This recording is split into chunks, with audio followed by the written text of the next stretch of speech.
masoya maza da mata, ina wannan fata kowa yana cikin ƙoshin lafiya. Maganar dawa dai sau akan matan ne,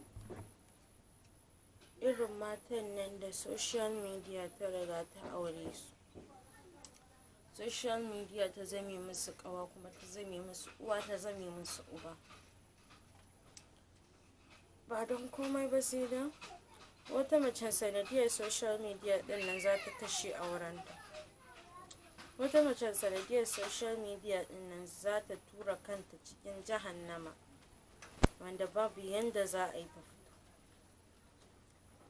Wata mace ma mai bi sanadiyar social media din nan za ta iya kashe mijinta da hannunta. Kuma ba laifin kowa ba ne, laifin maza ne. Namiji duk inda mace take da aure ka sani. Idan mace ce da bata da aure kana ganin ta ka sani.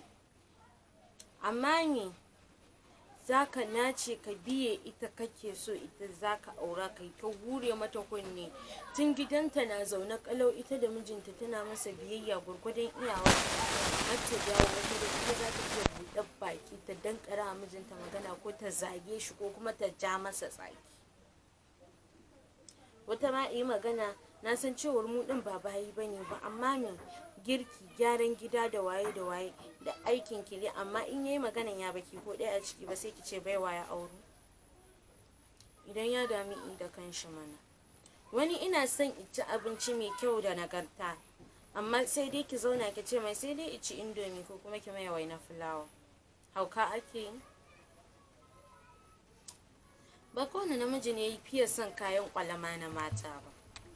Kamar yadda mu kanmu ba ko da wani lokaci ne muka fiye son a ce wai mu din muna cin abin da mazan ke ci ba. Namiji ne katon banza a gefe, yana hure miki kunne, yana gaya miki ƙarya akan zai aure ki, nan kuma ƙarya ke ba auren ki zai yi ba. Kuɗinsa duk inda kika kaso auren ki kika fito, ƙarshe ma sai dai ki ga yayi blocking ɗinki ta Facebook, WhatsApp, Instagram, ko kuma ma karya layin gaba ɗaya. Ina ma wannan layin ya saba yaudara da shi.